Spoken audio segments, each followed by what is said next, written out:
Mike Bohn here in New Jersey for the UFC on ESPN 5 event.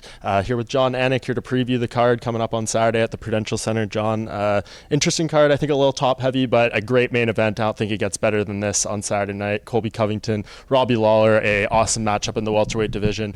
Coming into this fight, Colby, long layoff coming in here, like longest layoff of his UFC career. Do you think that impacts him at all coming in? No, I mean, a lot of fighters are very dismissive of the layoff talk, the ring rust talk. Of course, my broadcast partner, Dominic Cruz, chief among them, right? He doesn't have any time for that noise.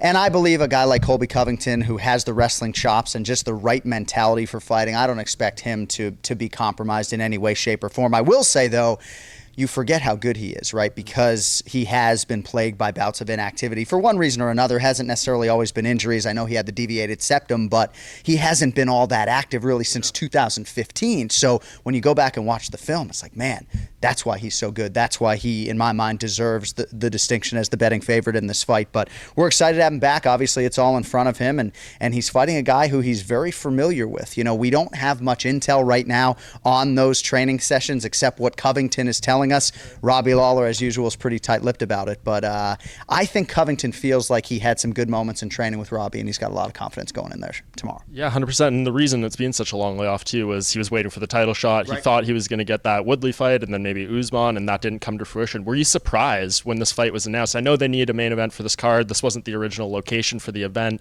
It kind of came together. I think Robbie said they called him on 5 weeks' notice. Were you surprised that this fight came together and Covington took it? You know, I think we're so conditioned in the fight game to not be surprised by these variables in these situations that I guess at this point in time I wasn't all that surprised. I think even over the last 18 months you've seen an increase in the amount of fights and cards that come together 5 or 6 weeks out. Even the Rafael dos Anjos Leon Edwards main event not all that long ago, those guys only had 5 weeks, and those guys thought it would be a big benefit for them on fight night. I haven't talked to RDA after the fact as to whether or not he still believes that, but I wasn't all that surprised. You know, I think it comes a point if you're Colby Covington that you just can't wait anymore, and just to go get that win, get yourself back in the public conscious, in relevance, and try to spin it forward into a title shot. So I think in a perfect world, he was deserving of a shot at the undisputed title and could have waited, even though he was stripped sort of unceremoniously of that belt. But I think it comes a point where you just got to fight. And then reciprocally, like Israel Adesanya fought Anderson Silva in February. Not ideal to fight Kelvin Gastelum a few weeks later, but there's a belt on the line. Sometimes you got to step up, and it certainly worked out for the last style bender. So I'm excited, man. You know, obviously it's been a big month for the welterweight division and a big year with the new champion, and Saturday night's winner really is going to factor prominently in that equation moving forward. Yeah, 100%. And I mean, Colby, I think he's playing this perfectly too. He's saying Robbie Lawler's the last real champion of the welterweight division, you know, right. Obviously taking shots at Woodley and all that kind of stuff. I think it's a great fight for Lawler too, though. I mean, this gets him right back in the title mix, all that kind of stuff. For him, I mean, he's kind of eaten these type of fighters alive, like especially throughout his title run, the wrestle boxers, if you want to classify them as that. Just from Robbie's perspective, I mean, obviously you'd probably agree that this is, you know, a great matchup for him to take to really get himself back in the mix there. Yeah, no, I think you put it well. And I wouldn't say Lawler has this undying championship aspiration at this stage of his career, but I would argue he might be the best version of himself here on Saturday afternoon in Newark. He went into that Ben Askren fight from a strength and conditioning standpoint in the best shape of his life. He was completely rejuvenized, energy pouring out of him at our fighter meeting a couple days out, and obviously that fight did not go his way. And you know, I would never sit here and want to take anything away from Ben Askren or say that it was fluky, but it is hard to derive too much from that fight. I think you spin it to the positive and look at how good Lawler did look, you know, in the 2 minutes before the Bulldog choke and before everything happened. So I expect a prime Robbie Lawler, and even though I did say Colby Covington deserves to be the betting favorite, I don't think he's a minus 240 favorite as we're seeing in some spots. So those who believe Robbie Lawler is a live underdog, you know, I think there's some meat on the bone when it comes to that assessment. And yeah, I mean, his power is obviously a great equalizer and a great neutralizer for wrestlers. So I think you're going to get Robbie Lawler's best. Will it be enough to beat Colby Covington? That's why they play the games. Yeah, of course. And Robbie, every time he's been on a 2-fight losing streak in his career, he's bounced back with a knockout. So here we are in that spot again. But I would ask, I mean, do you think this is, and I talked to Robbie this week, I agree with you saying that his championship aspirations maybe aren't too high up there. I asked him straight up, is that a goal before the end of your career? He's like, oh, let's just see what happens. The classic Robbie Lawler answer. But do you think a loss here would maybe take him out of that title picture for the remainder of his career? He's 37 years old, 3 losses in a row. I know anything can happen in this game. We've seen it before, but kind of on paper, looking at the queue of welterweight contenders, how long it could take him to get back in this position, would you say this is maybe a do or die fight for Robbie Lawler in terms of being a title contender at 170? Yeah, I think so. He's been afforded a lot of opportunities because of his style and because of just how much traction he has with fans.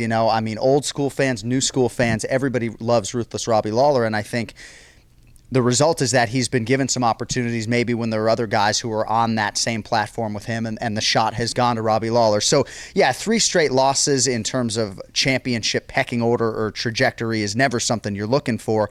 But again, the shape he's in right now, the fact that he accepted the Woodley fight, right, so soon after the Askren fight, then accepted this fight, he seems to be of a mentality that he wants to stay active. And when you're a welterweight and you want to stay active and you're able to take a short notice opportunity, you can turn 3 losses into 1 win, high profile win pretty quickly and change the whole narrative. So I would never retire a fighter. I'm not in the business of calling short his contention necessarily, but certainly even if it's against top competition, you lose 3 straight, it's going to be pretty difficult. But I do think that Robbie Lawler is going to be heard from maybe longer than some people would expect at this stage of his career. For sure. Do you think Colby Covington is making a mistake provoking him? I saw a tweet from Pat Miletich being like, anytime anyone has talked crap to Robbie Lawler, they have paid for it badly inside the cage.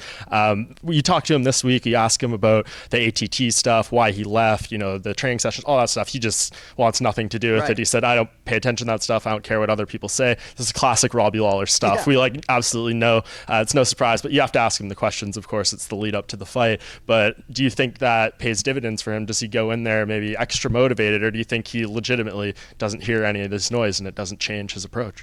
From a Covington standpoint, I will say I do not see any upside in trash-talking Robbie Lawler. You notice in the early build-up to this fight, he didn't poke the bear at all. He was acknowledging, to your point, Robbie Lawler as the real welterweight champion. But I think there's some truth behind this American Top Team stuff. And if you know Colby Covington and you know his relationship with Dan Lambert, then you understand that that comes from a pretty real place. Now, I don't know if that Woodley picture story is 100% accurate, but if you take Covington at his word, he is at the height of motivation trying to win this one for Dan Lambert and for American Top Team. So I don't know that Colby much cares about incentivizing an opponent, or if he thinks it's good or bad to maybe have Robbie Lawler a touch emotional in there. I'm just saying, for me, Lawler's an even-keeled straight shooter, and he's not a guy who I would want to be giving any extra ammunition to. But for one reason or another, Covington has gone all in this week, and certainly as fight promoters, we'll take it. It's certainly added an interesting backdrop to a fight that already is fascinating.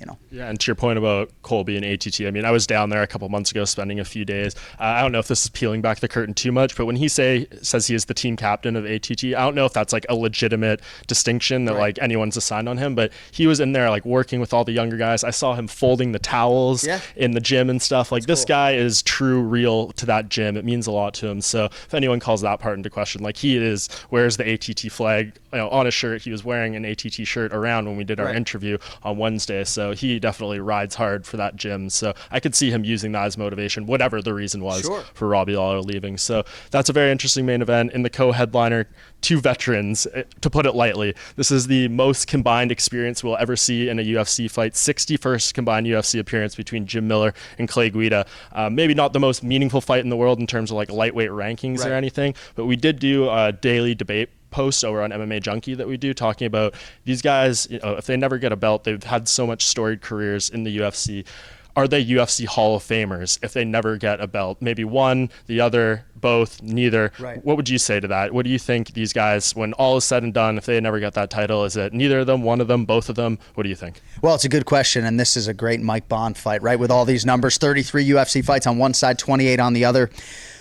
I've hosted the Hall of Fame induction ceremony for 6 or 7 years now, and I see tremendous value in that fight wing because it gives us an opportunity to acknowledge a fighter like Clay Guida, who, on the merits of his accomplishments as a modern era fighter, is not a first ballot Hall of Fame type fighter, but he gets into the Hall of Fame because of a memorable fight, and it gives us a chance to sort of honor and memorialize the entire career and just the entire Clay Guida package, even though the focus is on that one fight.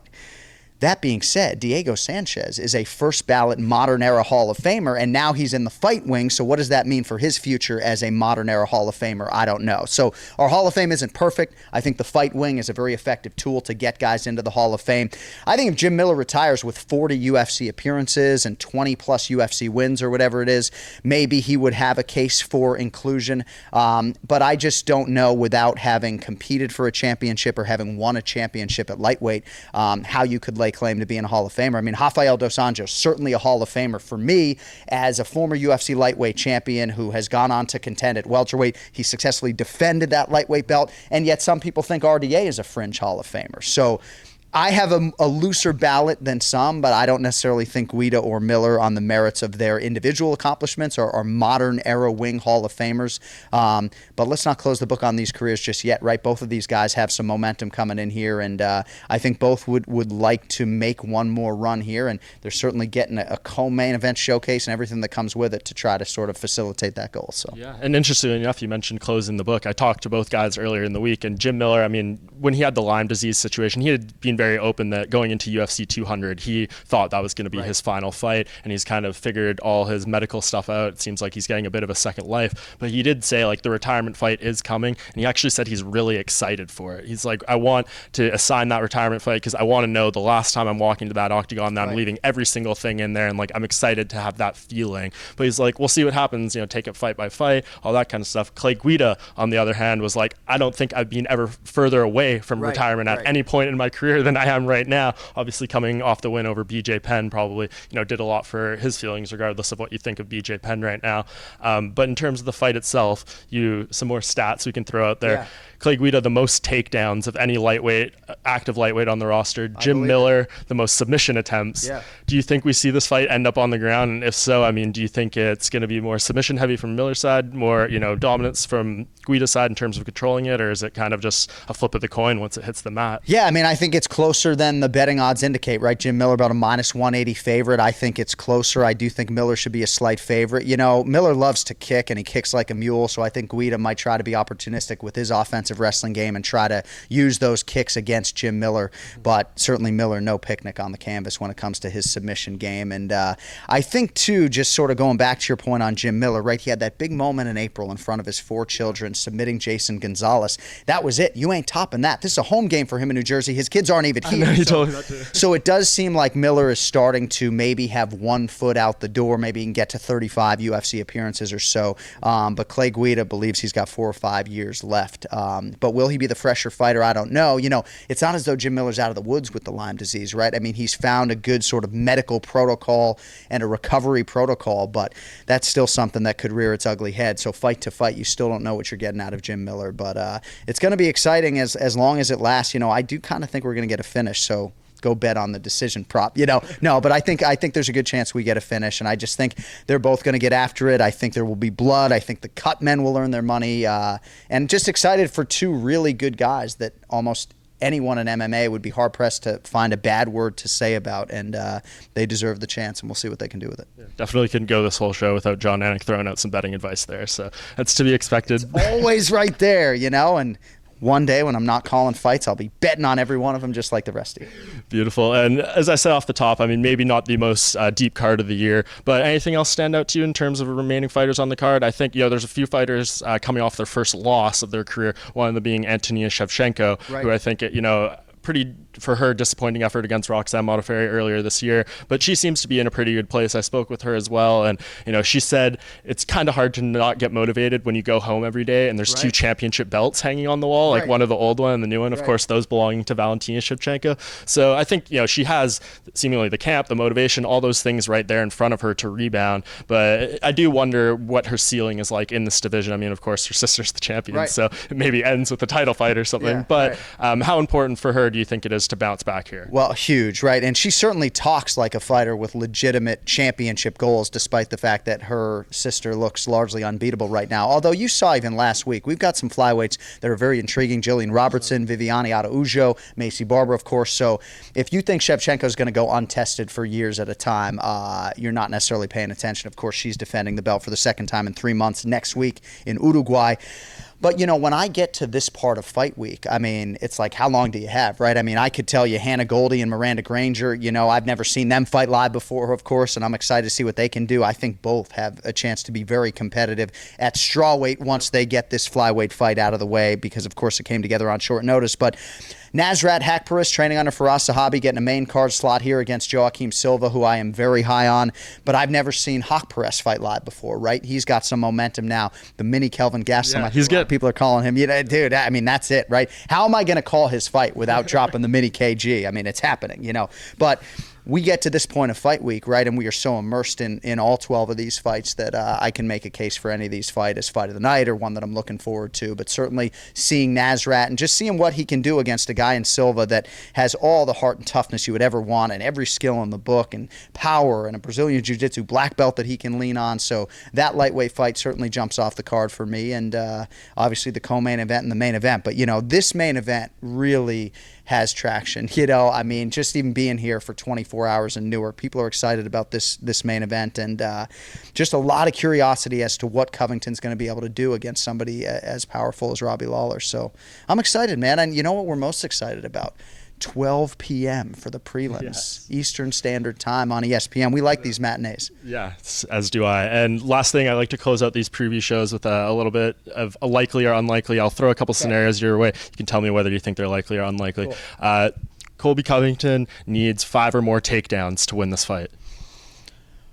Oh, look at you bringing it. And it's all right up there, too. No notes for this guy. I will say that is unlikely. I will think that he can get it done without successfully taking Robbie down 5 times. He might have to, so yeah. I'll say unlikely. Robbie Lawler lands at least 1 knockdown in this fight. Maybe doesn't knock him out, but he gets at least 1 knockdown here. See, that's tough asking the play-by-play guy to make that type of prediction. I'll say Robbie Lawler gets a knockdown. We'll see if Covington can recover.